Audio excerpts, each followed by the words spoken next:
கருடாழ்வார். கருடாழ்வார் எந்த க்ஷணமுமே வைகுண்டத்துல அலர்ட்டா ரெடியா இருப்பாராம்.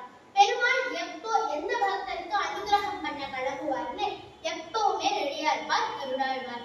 இப்பேற்பட்ட கருடாழ்வார் நம்ம ராஜமன்னார்குடியில முதல் முறையா 12 கருட சேவையில 12 பெருமாள் மேல போறார்.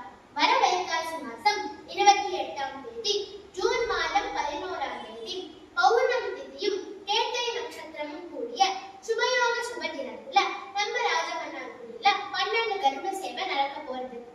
இந்த 12 கருட சேவையை சேவிக்க நம்ம எல்லாரும் வரணும். எப்படின்னா சதுர்விதா பஜந்தே மாம் ஜனா சுக்ருதினோர்ஜுன ஆர்த்தோ ஜிக்ஞாசுரர்த்தார்த்தி ஞானி ச பரதர்ஷப. தர்மம் அர்த்தம் காமியம் மோட்சம் இது எதுக்காக வேணா வரலாம். மாதபாவத்துல என் குழந்தை முதல் முறையா 12 கருட சேவை பண்ணிக்கிறான்னு வரலாம். சகேதி மத்வான என் ஃப்ரெண்டு என் சகா முதல் முறையா 12 கருட சேவையில எழ போற அதை பார்க்க நான் வரேன்னாலும் வரலாம்.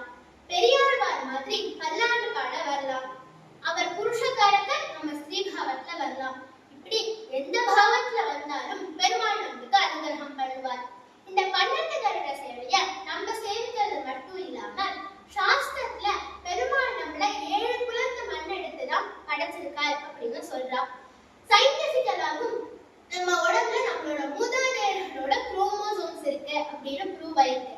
அதனால இந்த கருட சேவையை நம்ம பார்க்கறது மட்டும் இல்லாம நம்மளோட மூதாதையர்கள் எத்தனையோ பேர் திருநாங்கூர்ல நடக்கிறது, கும்பகோணத்துல நடக்கிறது, நம்ம ராஜமன்னார்குடியில 12 கருட சேவை நடக்குமான்னு ஆசைப்பட்டிருப்பா.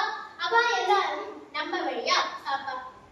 தொண்டாடிக்குடி ஆழ்வார் பாசுரப்படி கேட்டீரே நம்மீர்கார் கருட வாகனம் நிற்க சேட்டைதன் மடியகத்து செல்வப்பார் திருக்கின்றீரே அப்படின்னு எந்த வேலைகள்லாம் நம்மளால தள்ளி வைக்க முடியுமோ அந்த வேலைகள் எல்லாத்தையும் தள்ளி வச்சுட்டு உங்க இஷ்டமித்திர பந்துக்களுடன் வந்து இந்த 12 கருட சேவையை சேவிக்கணும்னு நான் பிரார்த்திக்கிறேன்.